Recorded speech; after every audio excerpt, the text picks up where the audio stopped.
Bueno, vamos a ir a la palabra del eterno Dios. Estamos hablando, mis amados, acerca de la profecía que habló el Señor sobre la higuera. Recuerde que ya llevamos 2 semanas hablando de esto, ¿sí?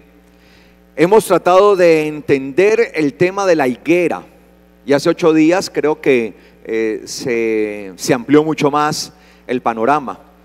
De hecho, algunos me decían: pastor, en mi vida jamás había escuchado una explicación de la higuera así como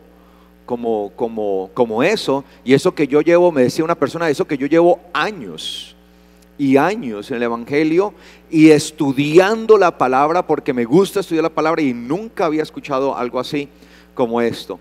Bueno, le doy gracias al Señor, porque pues el propósito siempre es que aprender la palabra. Entonces estamos entendiendo, mis amados, que la figura de la higuera, ¿sí?, cuando ella, como la mata, como la planta, cuando solamente da solo hojas y no se halla evidencia de algún fruto en ella, significa que durante esa estación la higuera no va a dar ¿qué? Frutos. Y que eso, solo hojas, era una simbología ¿de qué? De la religiosidad. Es decir, una higuera de solo hojas es un símbolo ¿de qué? De la religiosidad. Y que precisamente Israel, como nación que Dios habló diciendo pues que serían una nación, un reino de sacerdotes, y que sería una nación santa para el tiempo del Señor, cuando Yeshua, nuestro Mesías Salvador, se manifestó en carne en esta tierra, ¿sí? Para ese entonces Israel solamente estaba viviendo en un estado ¿de qué? De religiosidad, ¿sí? Eso era su estado, un estado de religiosidad terrible. Y por eso cuando el Señor ve a aquella higuera, le maldice, ¿sí?, para que se seque, porque Él fue a buscar algo. Dice la Biblia que fue a buscar ¿qué? Algo. Y aunque no era la estación o el tiempo de los higos, la higuera, como les explicaba hace 8 días yo, que les expliqué bien, ¿sí?, debía tener una pequeña semilla llamada paj en hebreo, ¿sí? Paj, y en árabe tax, pero a mí me gusta más el hebreo, ¿sí? Entonces, porque es el que domino, el árabe no me lo sé. ¿Sí? Entonces, ese paj, ese pequeño semillita allí, que empezaba a nacer, a darse con el nacimiento de las hojas de la higuera después del invierno, cuando entraba ¿qué? La primavera, y posteriormente ese pequeño frutico se hacía una breva bastante grande en la estación ¿de qué? De verano, ¿sí? Entonces el Señor fue a buscar evidencia. Como no había ese pequeño frutico, significaba que la higuera no iba a dar fruto. ¿Y para qué una planta que solamente está dando hojas y no da fruto? Recuerde que la Biblia enseña que aquel árbol o planta que no da fruto debe ser ¿qué? Cortado y echado al fuego. Entonces el Señor, de una forma simbólica, no es que Él tuviera algo contra las higueras y ese día se amaneció Él como de mal genio y a la primera higuera que vio, entonces le echó su maldición. El Señor no iba caminando por allí como algunos piensan, echando maldiciones a diestra y siniestra. Ojo con eso, no. Todo esto tenía un propósito y un componente ¿qué? Profético. Y ese componente profético era para mostrar la condición espiritual en la que se encontraba Israel. Una condición deplorable, una condición de miseria espiritual, solo religiosidad. Es decir, las hojas, solo las hojas, una planta de solo hojas representa ¿qué? La religiosidad. Y entendíamos que por eso, por ejemplo, cuando el hombre y la mujer pecaron en el huerto de Edén, Adán y Eva, ¿recuerdan? Lo primero que cuando ellos pecaron y fueron conscientes, se abrieron sus ojos y llegaron a esa conciencia y se vieron desnudos, intentaron cubrir su desnudez, su vergüenza, ¿con qué? Con hojas de ¿qué? De higuera. Sin embargo, el Señor les hizo a ellos sus propias vestiduras para cubrirlo. Lo que significa es que mientras que el hombre intente por su propia mano, por sus propios medios, es decir, por su propia religiosidad, por su propia tradición humana, intente cubrirse, por más que intente cubrirse, estará ¿qué? Desnudo. Solamente el hombre podrá ser liberado de su vergüenza, de su desnudez, recibiendo la vestidura que da el Señor. Amén. Esta vestidura que Él ha entregado, esa vestidura que Él ha dado. Entonces, mis amados, retomando todo esto, ¿sí? El Señor había hablado con sus discípulos, eso lo vimos ahí en Marcos capítulo 13, cuando Él entró a Jerusalén y viendo los discípulos la majestad del templo que había en ese momento en Jerusalén, se magnificaron, o sea, quedaron abrumados, quedaron maravillados con ese templo y le decían al Señor: Maestro, mira, qué edificio tan imponente, qué construcción tan tremenda. Y el Señor, allí en Marcos capítulo 13, versículo 2, les dice a ellos: ustedes ven todos estos grandes edificios y están maravillados de ellos. Pues quiero decirles algo: no quedará piedra sobre piedra que no sea derribada, ¿sí? Entonces Él advirtió respecto a un juicio que iba a venir sobre Jerusalén, la que debía ser la cuna del conocimiento verdadero de Dios. Se había convertido en una ramera, se había convertido en una ciudad donde todo era mercadería, en donde se vivía solamente una religiosidad, pero nada de libertad espiritual. Amén, ¿me hago entender? Entonces por eso el Señor dice: ¿de qué sirve tener semejante templo si no está cumpliendo la función? Porque recuerde que cuando el templo se construyó, ¿quién construyó el templo? Salomón, el rey Salomón. Cuando el templo se construyó y fue dedicado el templo, cuando Salomón hace esa dedicación, dice: este templo será casa de Dios y será casa de oración. ¿Para quiénes? Para las naciones, para que conozcan el nombre del Dios eterno, el nombre de Yahweh, para que conozcan al verdadero y único Dios. Tenían esa función, que fuera un testimonio para que las naciones conocieran la verdad.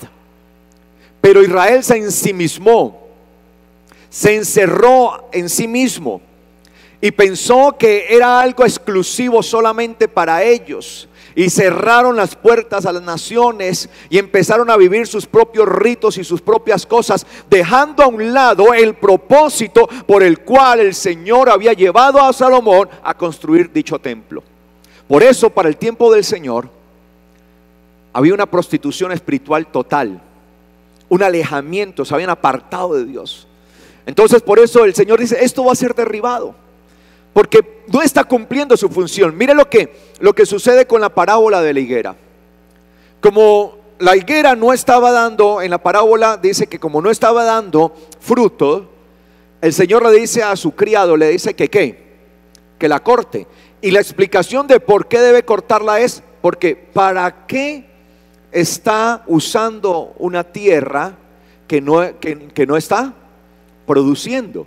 ¿Para qué una higuera que no está dando fruto, para qué estar sembrada? Está usando un pedazo de tierra que podría ser usado para plantar ¿qué? Otro árbol que sí que de fruto. Entonces, ¿para qué un edificio de estos, está diciendo el Señor, para qué una edificación de estas tan grandes si no está cumpliendo su propósito? El propósito de este edificio, de esta edificación enorme, que había demandado miles y miles, que si nosotros tradujéramos lo que costó el templo, hacerlo, lo tradujéramos acá, eso lo traducimos en miles de millones de dólares, mis amados. Era algo increíble, porque eso estaba forrado en oro, y era una cantidad de cosas, y eso eran toneladas de oro, de plata, de bronce y de todo eso que se traían para construir semejante templo tan tremendo, tan poderoso. Entonces el Señor dice: ¿para qué todo esto? ¿Para qué esta majestad? ¿Para qué esta gran edificación si no está cumpliendo su propósito? Está usando un terreno allí y no sirve para qué, para nada. Solo servía para la arrogancia de los fariseos, de los saduceos, de toda la clase ¿qué? Religiosa, de la clase sacerdotal. Una clase sacerdotal que se apacentaba a sí misma. Una clase sacerdotal que no servía al pueblo. Una clase sacerdotal que hacía desviar al pueblo de la voluntad de Dios. En vez de acercar al pueblo a Dios, antes cada día ¿qué? Lo alejaba. Una clase sacerdotal que se inventaba tradiciones, que se inventaban sus propios mandamientos, dejando los mandamientos de Dios a un lado.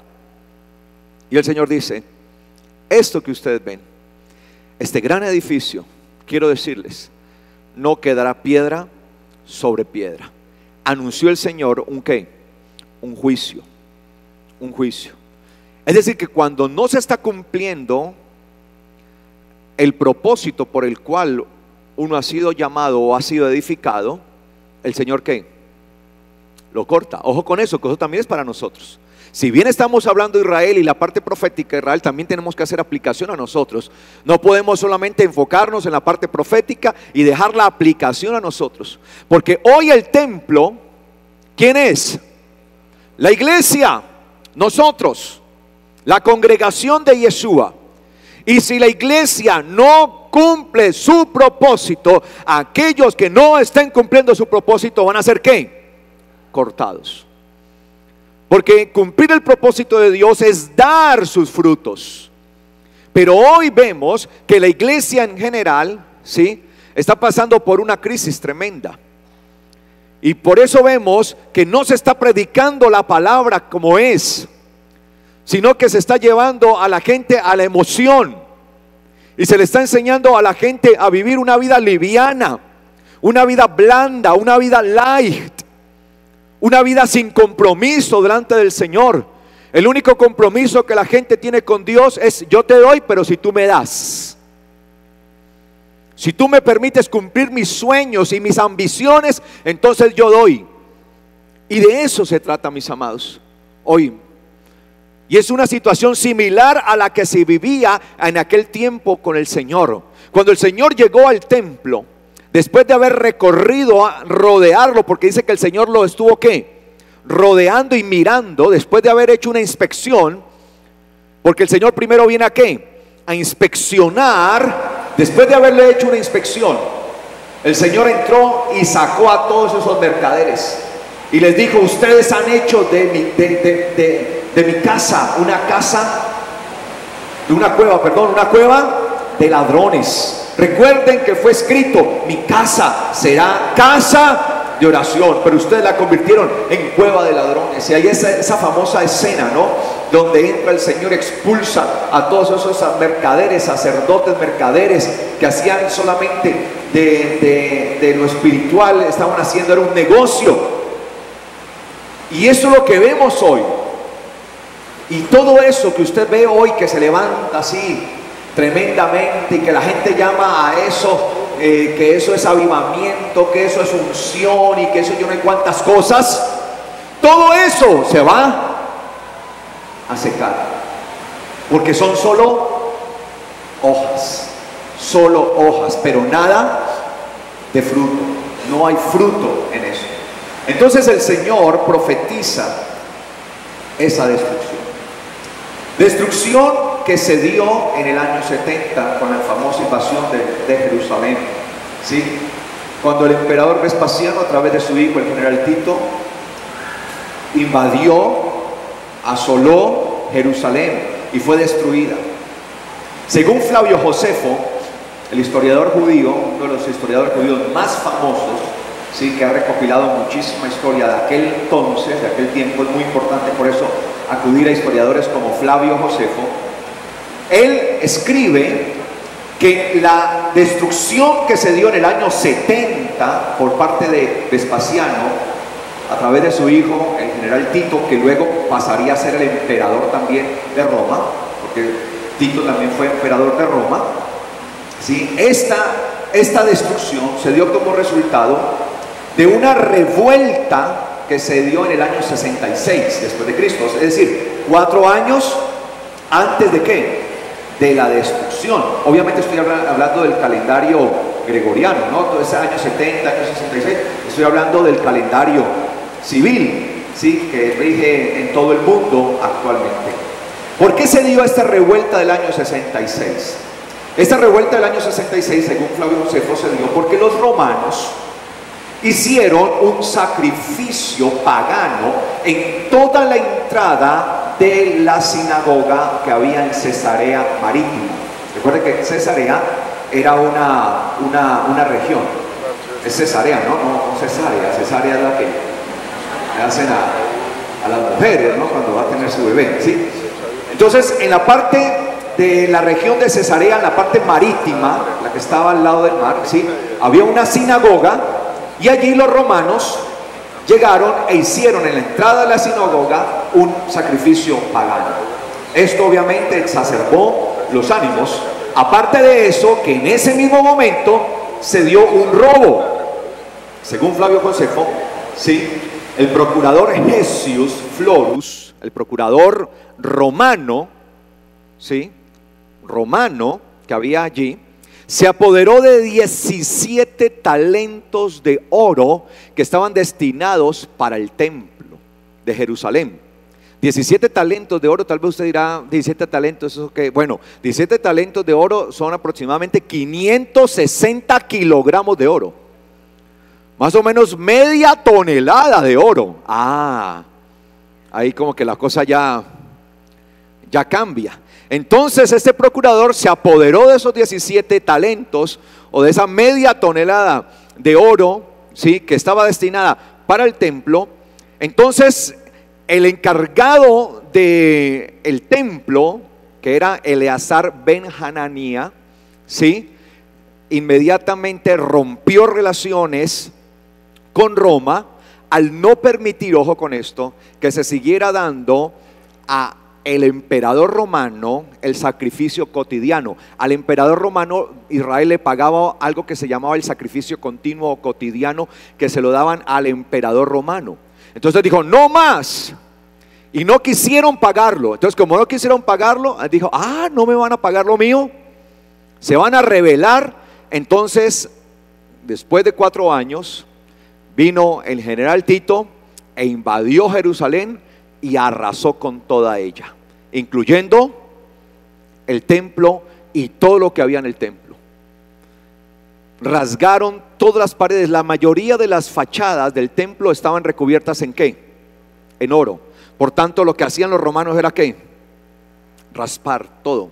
Por eso tumbaron todo esto, raspar y raspar, raspar todo esto, para hacerse a todas estas cosas. Entonces mire que allí empezaría a cumplirse lo que había declarado el Señor. No que el Señor quisiera maldecir a Israel, ojo con esto, sino que era la consecuencia, es decir, la maldición que vino sobre Israel, esa situación, esa destrucción que vino sobre Israel, fue la consecuencia ¿de qué? De sus actos. Y nosotros debemos tener en cuenta, mis amados, que nuestros actos siempre tendrán consecuencias. Siempre. Todos nuestros actos, todo lo que hagamos. Por eso antes de usted ir a hacer algo, piense, pero piense. ¿Sí? ¿Qué consecuencias le puede traer eso que usted va a hacer? ¿Hasta dónde lo va a dañar a usted? ¿Hasta dónde va a dañar a su familia, a su casa? ¿Cuáles son las consecuencias? ¿Hasta dónde? A veces nos dejamos llevar por un momento, ¿sí?, de desbordante pasión para hacer algo que no es debido, para tener que lamentar toda la vida. Y a veces los efectos que quedan de eso son irreparables y tenemos que estarlos durante toda nuestra vida muchas veces ahí luchando con eso. Por eso nosotros tenemos que aprender a ser sabios también y entendidos, ¿sí? Y ese fue el resultado, lo que vino sobre Israel. Sin embargo, y esto es necesario que lo abordemos, mis amados, para que podamos entender toda la parte profética. Yo sé que algunos, hablar de historia, pastor, si usted supiera que a mí no me gustaba la historia para nada en el colegio. Sí, era la materia que yo más odiaba. Tranquilo, yo también. Sí, y cuando empecé a estudiar Todo esto, mis amados, es pura historia, ¿no? Sí. Después de esta incursión, obviamente no todos los judíos fueron masacrados, ¿no? Sí, muchos judíos perecieron, pero la mayoría de ellos huyeron en realidad. Muchos huyeron hacia un lugar, hacia una montaña que es amacetada o que tiene una especie de meseta, ¿no? Es una montaña como especie de meseta, ¿sí? La cual llegó a conocerse como Metzadá, o tal vez usted ha escuchado como Masada, ¿cierto? Pero en hebreo Metzadá, que significa en hebreo Metzadá, fortaleza, Metzadá, fortaleza. Por eso lo llamaron así, porque allí aquellos judíos que se salvaron de perecer en el año 70 en la incursión del Imperio Romano a Jerusalén, huyeron y se asentaron allí en esta meseta que está sobre una montaña, ¿sí? Y ahí pusieron su fortaleza, Metzadá, ahí se conocería eso como Masada. Y desde allí empezaron a fortalecerse y a hacer una oposición ¿a quién? A Roma, al Imperio Romano. Y empezaron entonces a fustigar al Imperio Romano, hasta que entonces el Imperio Romano mandó toda su tropa, envió toda su caballería, y en el año 73, ¿sí?, los destruyeron, ¿sí? Destruyeron a todos allí, a todos los que mataron, a todos los que se encontraban en esa meseta. De hecho, cuenta la historia que se suicidaron, ¿sí?, los judíos que estaban allí. Como era una montaña, escúcheme bien, una montaña con meseta, entonces lo que hicieron los romanos fue rodear toda la montaña y no permitían ni que entraran ni se salieran víveres, alimentos, comida.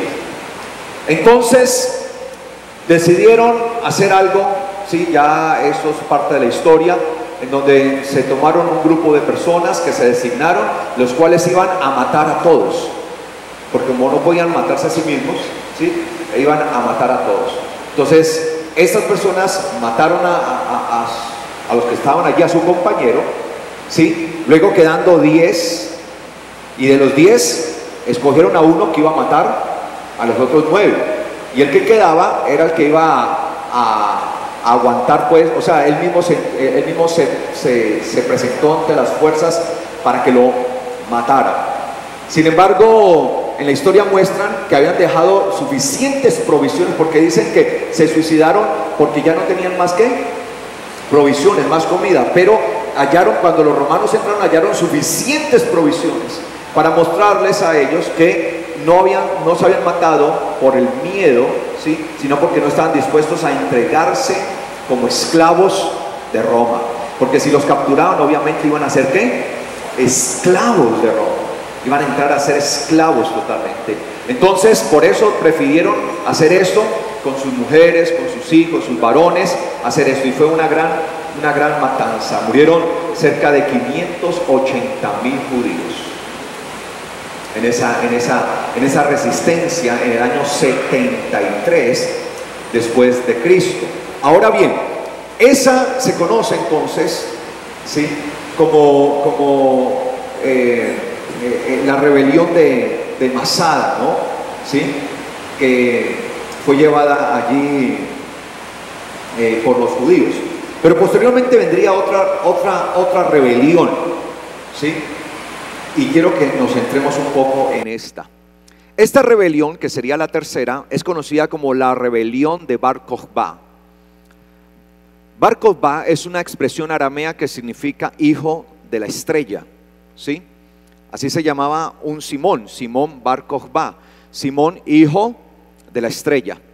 Esta rebelión, encabezada por Bar Kokhba, se dio entre el año 132 y el 135. Ojo con esto, entre el 132 y 135.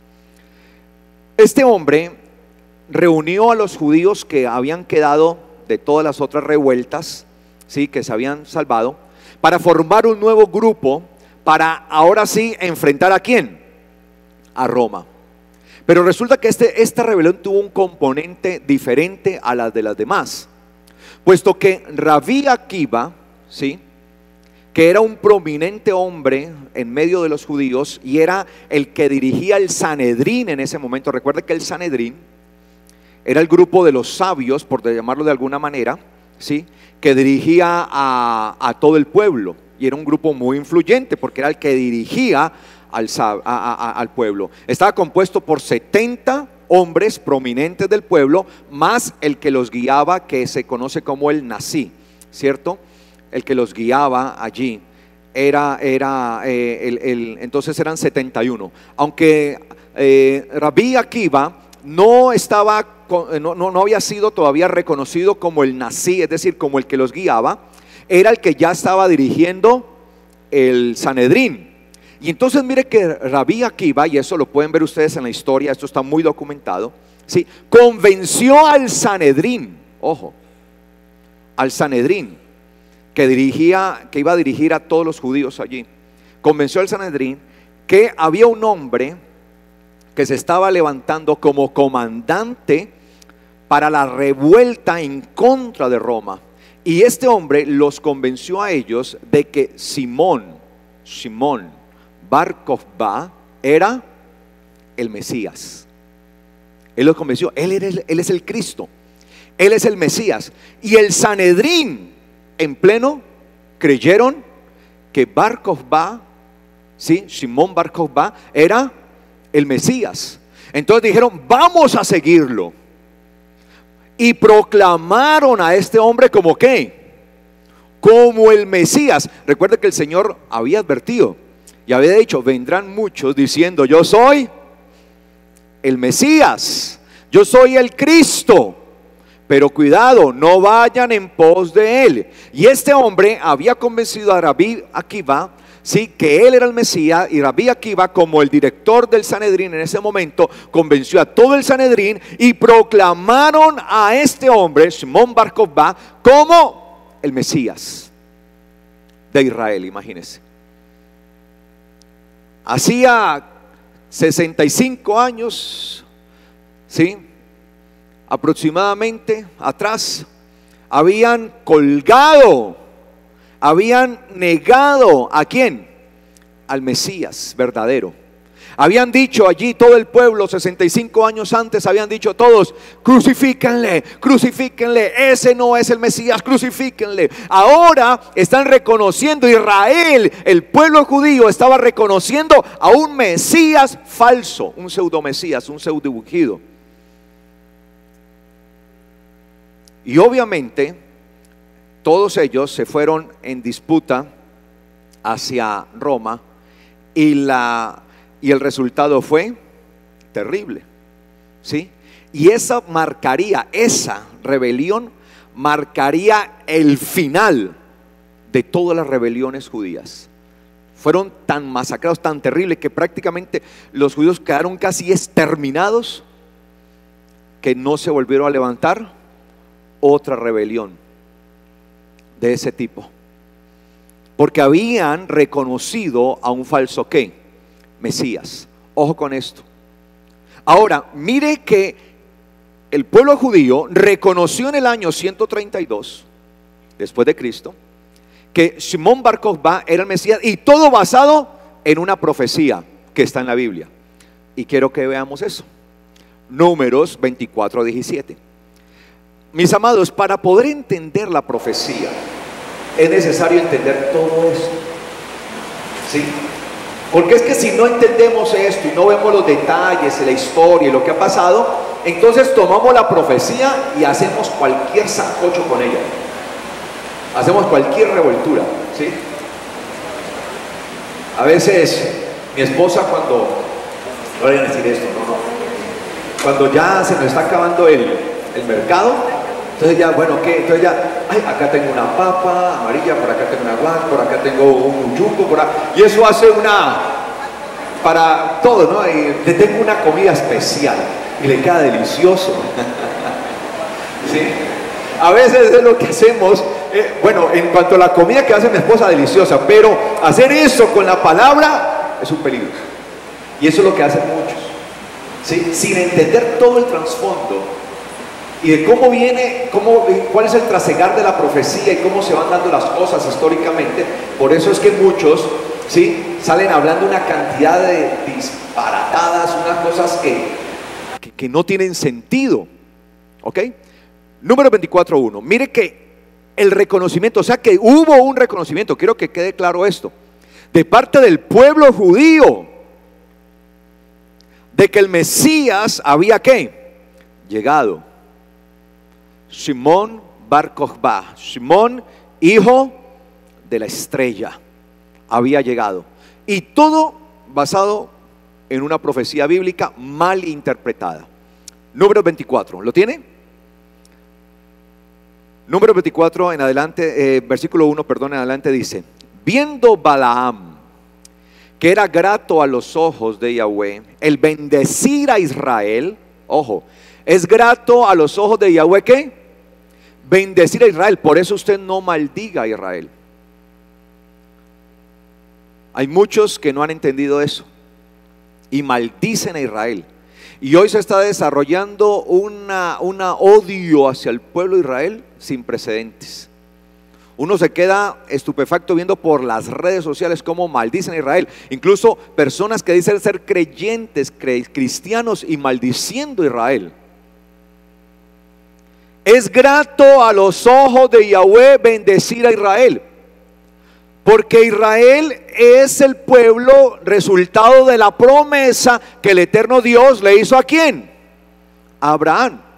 Ay, ¿por qué el Señor? ¿Por qué Israel? ¿Por qué no Colombia? Porque Colombia los colombianos no fueron los descendientes de Abraham. ¿Sí? O sea, Israel fueron los descendientes de Abraham. O sea, ¿quién dijo Dios que iba a bendecir? A esos descendientes. ¿Por qué? Porque por medio de ellos el Señor iba a traer ¿a quién? Al Mesías. Es decir, el honor de Israel era ser el receptáculo o el medio por el cual el eterno Dios iba a traer al Mesías. ¿Y lo hizo o no? Sí, preparó a todo un pueblo para que la luz fuera manifestada al mundo. Entonces, ¿cómo no bendecir uno a una nación que fue portadora de esa grande bendición, independientemente si la nación se torció o no se torció? Porque no nos corresponde a nosotros ser los jueces de Israel. No me corresponde a mí ver que Israel se torció en medio de su religiosidad, en medio de toda esa cosa, entonces empezar a maldecir a Israel. Más bien debo agradecer al eterno Dios, porque Israel ha sido el instrumento, el medio por el cual vino el Señor. ¿Sí? El Señor fue introducido, fue en medio de ese pueblo, fue en medio de esa nación que vino el Redentor, la salvación de nosotros. Y gracias al Señor, y bendecimos a Israel. Amén. Entonces dice que habiendo Balaam que era grato a los ojos de Yahweh el bendecir a Israel, no fue como las otras veces en busca de encantamientos, sino que volvió su rostro hacia el desierto. Balaam era un profeta, pero este profeta era de los que le gustaba mezclar con pura superstición las profecías. Ojo con eso. Era un profeta, pero estaba muy inclinado a la cuestión de la superstición. Y ojo con esto, quiero aclarar. La forma en que hoy se está desarrollando toda esta cuestión de la profecía, de los profetas y todo esto, ¿sí? No tiene nada que ver con lo espiritual, sino que es un movimiento espiritista. Ojo con eso. Y entre el espiritismo, mire lo que voy a decir, entiéndalo muy bien. Entre el espiritismo y la espiritualidad hay una línea muy delgada que lo separa.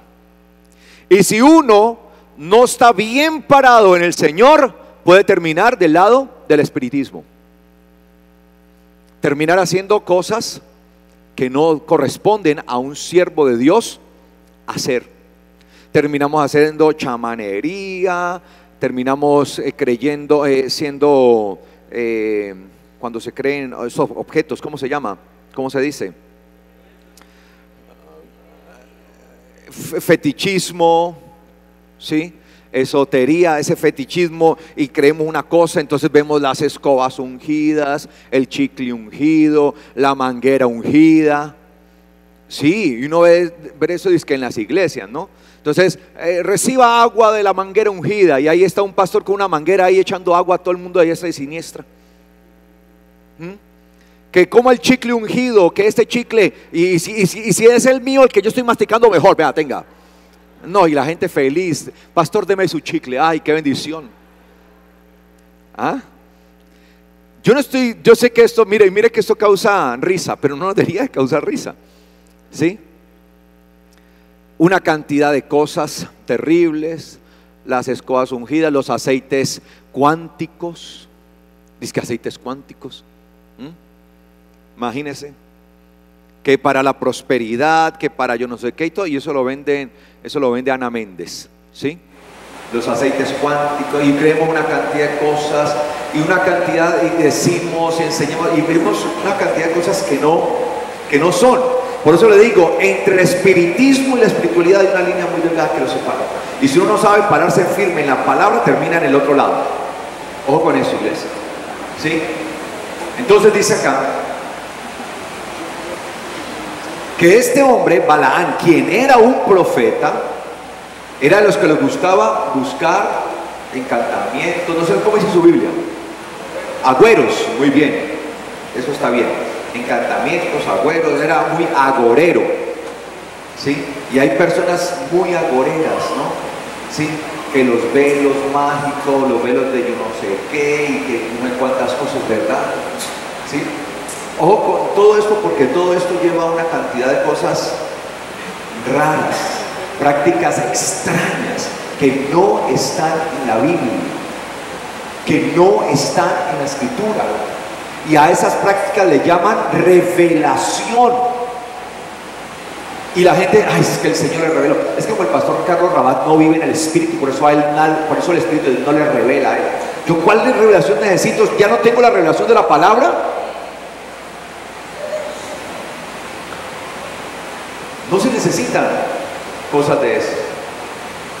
Y eso es una cantidad de cosas, que haga esto, que haga lo otro, que la sal, mire, yo he visto, ¿sí? Una vez alguien me invitó a su casa, ay pastor, que para orar, y yo en su casa dije, no, yo voy a orar por ti. No, pastor, pero mira, acá tengo, y me mostró, acá tengo el aceite y es de oliva, y acá está la salsa, pastor. Entonces yo, ¿para qué? No, pues para que echemos la sal, como dice la palabra, y que hay que echarle sal, ¿sí? Y yo he visto, ¿sí? Salan, ¿sí? Las cosas las ponen allí, y que así no entran las maldiciones. Cristianos, estoy hablando de cristianos. Van a hacer un templo como hizo Cash Luna, y entierran una Biblia. ¿Dónde dice la Biblia que enterremos una Biblia? Eso es fetichismo. Fetichismo, vamos con eso. Alguien dirá, ¿pero qué tiene de malo? Pues lo que tiene de malo es que la Biblia me enseña eso, y si la Biblia no enseña, no hay por qué hacerlo. Porque todo eso es parte de toda esa cosa, de esa gorería a la que somos dados, porque el ser humano es dado a esto, ¿no? El ser humano necesita esas cosas, necesita esos agüeros, necesita esos encantamientos, necesitamos hacer eso porque si no nos sentimos como desprotegidos. Ojo con eso. Y eso, una cantidad de cosas raras, ¿sí? Pastor, venga, ore por mi casa, ore por mi carro y únjalo. ¿Dónde dice la Biblia que estamos llamados que hay que ungir? ¿Sí? Dele gracias al Señor, el ungido es usted. Y dele gracias al Señor por cada cosa que le ha dado, y cada cosa que le ha dado está bajo su bendición, porque la bendición la tiene usted. Amén. Y dele gracias al Señor por cada cosa, y póngale, Señor, gracias por mi carro, gracias por mi casa, gracias, Señor, por eso, gracias, Padre, porque me das, porque me bendices. Pero a veces nos volvemos aceitólatras, ¿sí? Y hacemos una cantidad de cosas raras. Y en busca del encantamiento, sino que volvió su rostro hacia el desierto. Y alzando sus ojos, volvió su rostro hacia el desierto, porque hacia allá estaba ¿quién? El desierto estaba ¿quién? Israel. Recuerda que Israel había salido ¿de dónde? De Egipto, y se encontraba en el desierto. Y alzando sus ojos, Balaán, el profeta, vio a Israel acampado por sus tribus, y el Espíritu de Dios fue sobre él, y profirió su dicho, ¿sí? Su proverbio, algunas aparecen allí como proverbio, dicho, su parábola, ¿sí? Y dijo: declaración de Baal, hijo de Beor, declaración del varón con ojos de clara visión. Es decir, que él tenía un don, ¿sí? Balaán tenía un don. Él tenía visiones, ¿sí? Y eso es un don que el Señor había puesto en él, pero debía usarlo ¿qué? Como es. Declaración del que oye los dichos de Dios, que contempla la visión del Todopoderoso, del Shaddai, y aunque caído, pero con los ojos abiertos. Mire que Balaán, ¿qué dice? ¿Aunque qué? Aunque caído, pero con los ojos abiertos. O sea, él sabía que no estaba bien, que no estaba andando como era consciente de eso, ¿sí? Sin embargo, tenía su don, porque el don sigue operando, porque es que el don sigue operando, ¿sí? El hecho que la persona use mal el don no quiere decir que el don, que la persona no viva conforme a la palabra, perdón, no quiere decir que que el don no siga operando, sino que lo va a estar usando ¿qué? Incorrectamente. Cuán hermosas son tus tiendas, oh Jacob. Mire lo que empieza a decirle a quién, a Israel. Tus habitaciones, oh Israel, son hermosas, como valles que se extienden, como huertos junto al río, como aloes plantados por Yahweh, como cedros junto a las aguas. De sus cántaros fluyen aguas, y de su descendencia en muchas aguas. Más exaltado que Agag, ojo ahí, subraya Agag, será su rey. Más exaltado que Agag será su rey. ¿El rey de quién? De Israel. Y enaltecido será su reino, el reino de Israel. Dice acá, Dios lo ha sacado de Egipto, es para él como los cuernos del búfalo. O sea, tiene que brío, ¿no? Es fuerzas como el de búfalo. Devora a las naciones enemigas suyas, quebranta sus huesos y con sus flechas los atraviesa. Se agazapa, se echa cual león y como leona. ¿Quién lo hará despertar? Benditos los que te bendigan, Israel, y malditos los que te maldigan. Ojo con esto. Entonces la ira de Balac se encendió contra Balaán, y batiendo sus palmas le dijo Balac a Balaán: para, imagínate, para, detente, porque para maldecir a mis enemigos te llamé, y aquí tú los estás bendiciendo 3 veces. Balac era el rey enemigo de Israel, y como Balaán era de esos apóstoles o de esos profetas que actúan, ¿por qué? Por la plata, ¿sí? Si les pintan billete, entonces actúan, porque solo el Dios de ellos es ¿qué? El dinero. Entonces el rey Balac llamó a Balaán, a este profeta, reconociendo que era un profeta, y le pagó, le dio dinero para que maldijera ¿a quién? A Israel. Sin embargo, cada vez que Balaán abría la boca para maldecir a Israel, lo que pensaba era ¿qué? A bendecir. Eso también nos deja una lección, mis amados. Cuando nosotros estamos en el Señor, por más que alguien quiera maldecirnos, no tema, eso no hay nada allí, porque usted está en el Señor. Pero tenga miedo si usted está apartado de Dios, porque las maldiciones sí le vienen. Si yo estoy en el Señor y alguien hace brujería contra mí, ¿me tengo que preocupar? Me tengo que poner, ay, ¿cómo así? Me están haciendo brujería. Ahora te reprendo, te ato, ay, pastor, le están haciendo brujería. Y caerán a mi lado 1000 y 10,000 a mi diestra, mas a mí no llegarán. Porque en mí está el Señor, porque mayor es el que está en mí que el que está ¿qué? En el mundo. Me podrán maldecir 1000 y 10,000 veces y no me llegarán. Más bien esas maldiciones el Señor las tornará ¿en qué? En bendición para mí, ¿sí? Que están hablando esto de usted, que están hablando mal de usted, que están diciendo esto. Y eso lo aprendí yo, mis amados, en medio de situaciones que me ha tocado que vivir. Cuando han hablado cosas de mí terribles y me han acusado, al principio yo la verdad pero ¿por qué así? Yo quería como dice el dicho allí, matar y comer del muerto, ¿no?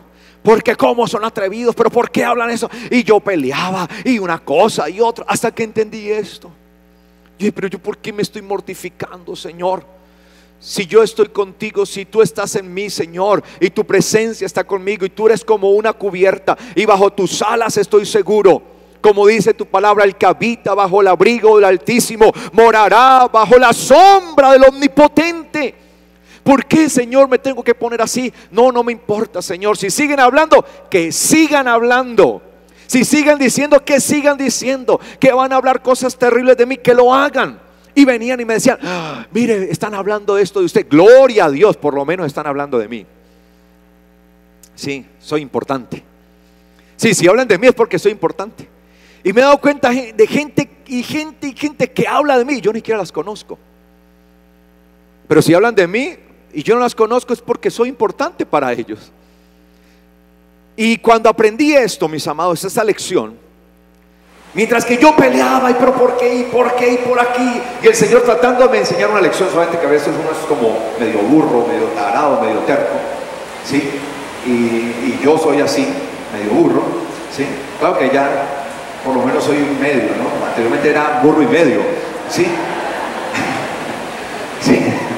Y eso me decían y no quería aprender. Y cuando empecé a entender la palabra, y la palabra se hizo vida en mi vida, porque es que una cosa es uno predicar la palabra y otra vivir.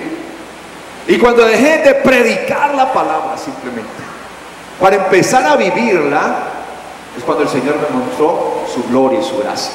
Que a pesar de que mientras más hablaban, más el Señor me respaldaba. Mientras más decían, más me fortalecía, más me levantaba. Era algo impresionante. Algo impresionante, mis amados. Sí, tremendo. Yo recuerdo que una vez tenía una actividad en los llanos orientales, varios pastores, y de repente me llama uno de ellos: pastor, es que se nos presentó un problema y pues la verdad no vamos a poder hacer la actividad. No vamos a poder hacer la actividad. ¿Cómo así? Bueno, entonces la aplazamos para otro momento. No, ahí vemos, nosotros le decimos. Y yo le dije a mi esposa: a ver, tan raro, se canceló esta actividad. Bueno, Señor, gracias, Padre bendito. Bueno, tú sabes el porqué, Señor. ¿Sí? Yo me quedé así, sin saber realmente mucho. Cuando me llama alguien, ¿sí?, al otro día, y me dice: oye, es que mira que de la ciudad de Cali están llamando a Bogotá, y de Bogotá fueron allá hacia los llanos orientales a acusarte que tú eras homosexual. ¿Sí? Y una de esas, entonces lo más probable es que te vayan a cancelar por esa acusación que te están haciendo. Y yo le dije: no, pues ya me cancelaron. Entonces yo, sí, o sea, de Cali, acá están llamando de Cali, de una iglesia donde yo estuve sirviendo. De allá, donde yo fui pastor de esa iglesia, de allá llamaron a acusarme que yo era homosexual. Dios mío, bendito, yo apenas, Señor, ayúdame, por favor. Entonces mi esposa dijo: ¿qué vas a hacer? Yo no, ya estaba aprendiendo, voy a descansar en el Señor. Pues sí, papi, me dijo ella: oremos, déjenlos que hablen, el Señor es su defensor. Y yo: sí, pero humanamente, ¿qué? Eso dolía, mis amados. Y yo: bueno, está bien. Me quedé allí. Cuando con el pastor que yo he hablado, yo le dije: no, pues ya te cancelaron. No, ¿cómo así todo eso? Cuando de repente ese pastor le comentó a otro lo que me ha pasado, y eso el pastor: ¿qué? Y cancelaron. Entonces este pastor, que era un pastor, pues digamos de alto rango allá, llamó a los otros pastores: ¿ustedes por qué le cancelaron al pastor Carlos Rabal? No, pues como nos llamaron de allá de la central de Bogotá, nos llamaron a advertirnos que no podemos hacer esa actividad que teníamos con él porque él es homosexual. ¿Ustedes cómo se le ocurre? Y empieza este pastor: yo lo tuve ya acá y nosotros hicimos una actividad a nivel de la ciudad y eso fue una bendición tremenda. Yo vivo el testimonio de quién es ese hombre. Y ese pastor, sin yo decirle nada, Porque yo no hablé con él, yo hablé fue con otro pastor y ese pastor le comentó a ese otro y él, sin llamarme, les empezó a decir, lo van a hacer y todo, y prácticamente les dio una orden. Entonces me devolvieron la llamada. Pastor, me devolvió el de allá, no, es que yo tengo que hablar con usted. Y yo, dígame, pastor. Lo primero es que quiero pedirle perdón, ¿sí?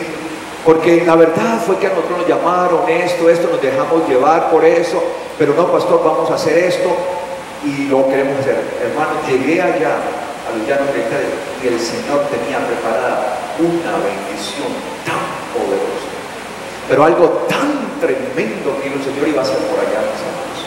El mismo pastor me decía, ¿cómo Satanás quería meter sus manos aquí para impedir semejante bendición? Gloria a Dios que no nos dejamos llevar por él. Pero entonces aprendí que el mismo Señor era el que bendecía, que cuando pretendían hacerme mal es cuando más bien el Señor me hacía. Y en las mismas palabras que el Señor le daba a José.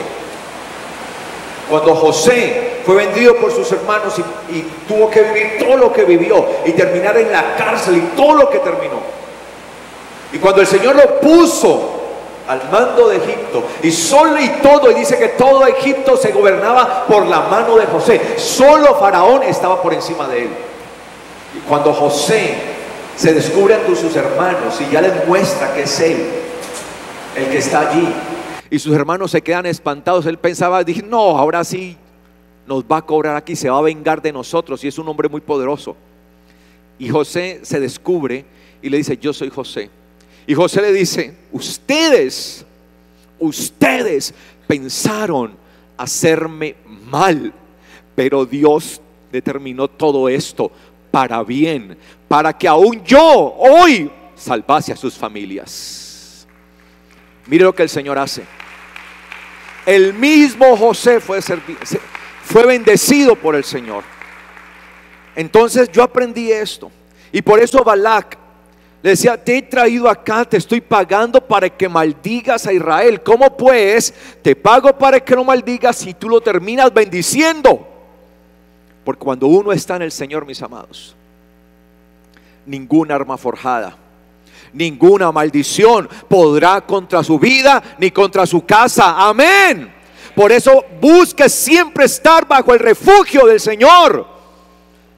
Si usted está en el refugio de Él y está viviendo para el Señor y está haciendo conforme a su palabra, conforme a su voluntad, no debe tener temor. Que hablaron, que dijeron, que chismearon, que están haciendo esto, que están tratando de hacer algo contra usted, que están perpetrando algo, que quieren hacer algo contra usted, que hay brujos, hechiceros que le quieren mandar lo que sea, que manden lo que sea. Ningún arma forjada podrá contra tu vida, ningún mal te vendrá. No temerás, dice el Señor, porque yo estoy contigo. Amén.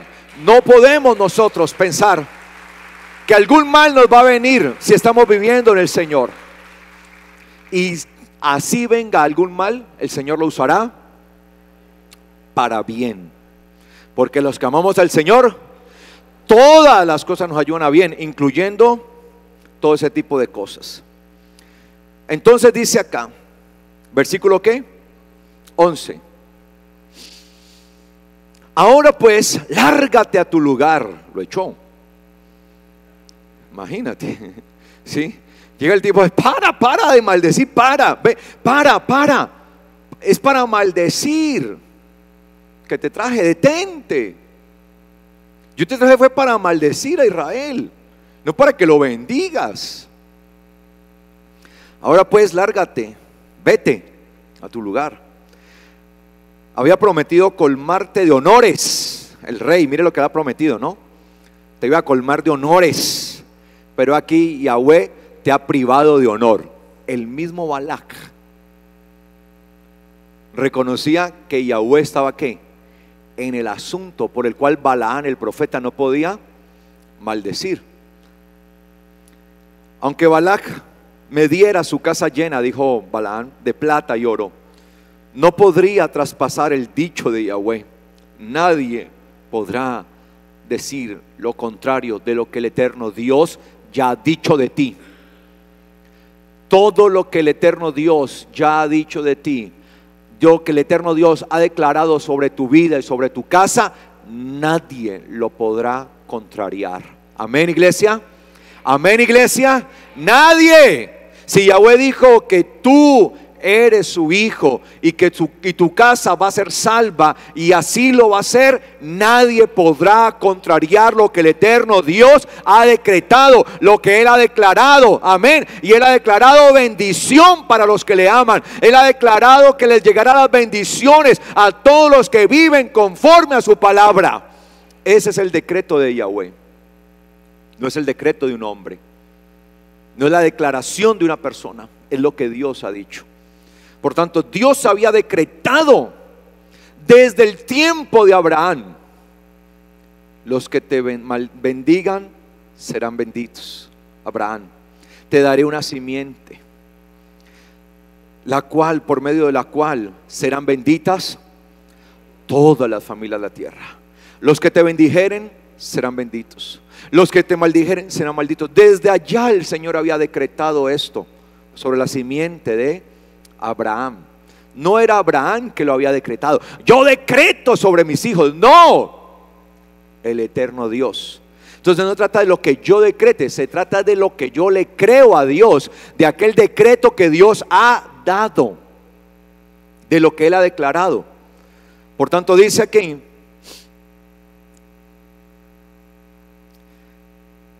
no podría traspasar el dicho de Yahweh, haciendo de propio impulso o de propio corazón cosa buena ni mala. Lo que diga Yahweh, eso diré.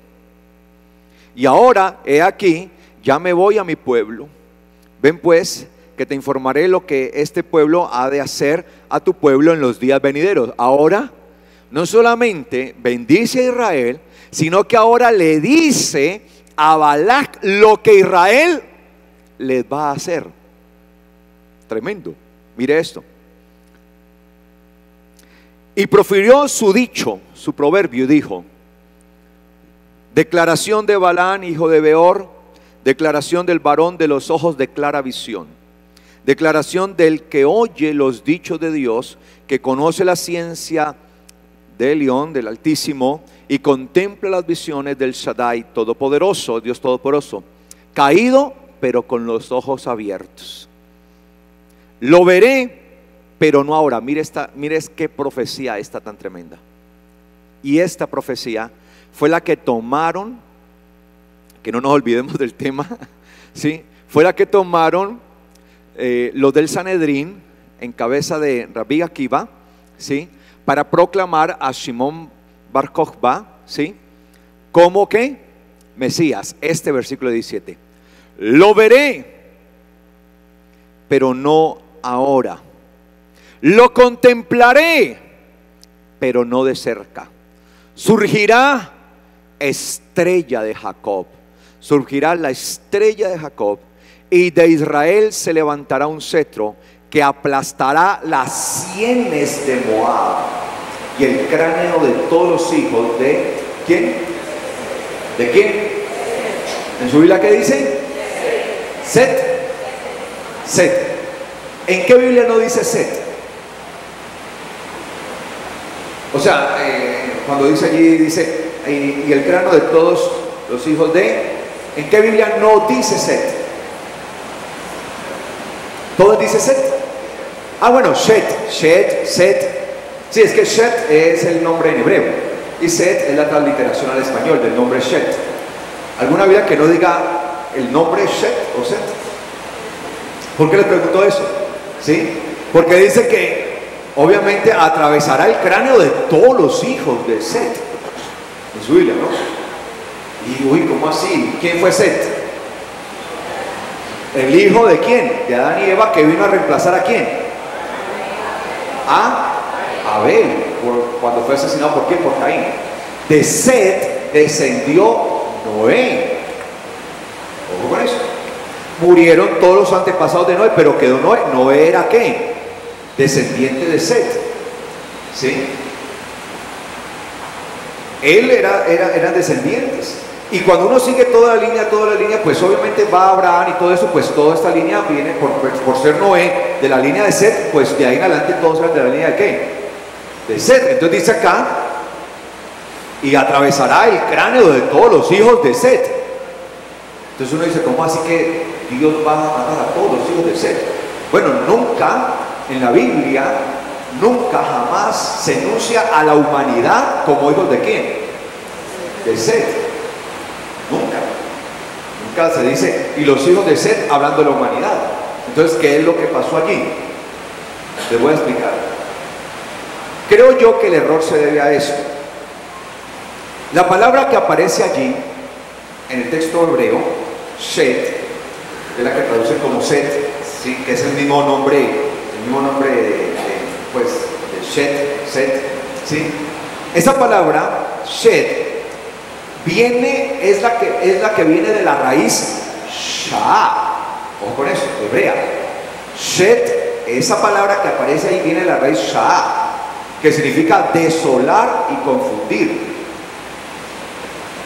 Debemos tener en cuenta que la palabra Shet, el nombre Shet o Set, viene desde la raíz Sheet, que significa sustituir.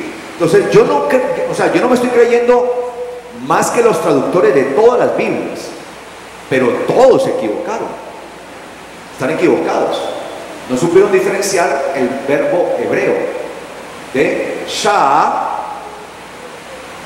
del de Sheet. Entonces tomaron la palabra que aparece ahí, Shet, con base a la raíz Sheet, que es el nombre de Shet, que significa sustituir, que significa ¿qué? Sustituto, que eso fue lo que Dios le hizo, ¿qué? Sustituirle ¿qué? El hijo, ¿a quién? A Adán y a Eva, el que Caín había ¿qué? Matado. Entonces cometieron ese error los traductores. No estoy diciendo pues que ellos no sepan, no sé, o sea, es que me parece extraño que cometan un error de esos, ¿sí?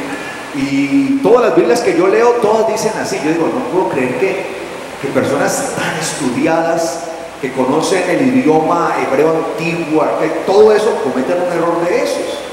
Partir de la raíz Sheet, que es el nombre de Set, y no tener en cuenta que este Shet que aparece ahí viene realmente de la palabra Shah. Por eso yo traduzco, Carlos Rabat, y partirá el cráneo de todos los hijos de confusión. No Shet, no de los hijos de Shet, sino de ¿qué? De confusión, porque viene de la raíz Shah, que significa confundir, desolar. O todos los hijos de desolación, o los hijos de destrucción, los que están allí ya para ser ¿qué? Destruidos. No sé si me hago entender. Por eso es necesario a veces también aclarar eso, ¿sí? No es que la Biblia se equivocó, los traductores. Ahora, ¿por qué? No me pregunten, yo sí no sé. Sí, no sé, no, tendría yo que hablar con ellos a ver qué fue lo que pasó, pero no los conozco. Ahora, dice acá, ojo con eso. Lo veré, pero no ahora. Lo contemplaré, pero no de cerca. Surgirá la estrella de Jacob y de Israel se levantará un cetro que aplastará las sienes de Moab. ¿Sí? Ahora, ¿quién era Moab? Recuerde que Moab fue el hijo de ¿quién? Que tuvieron ¿quién?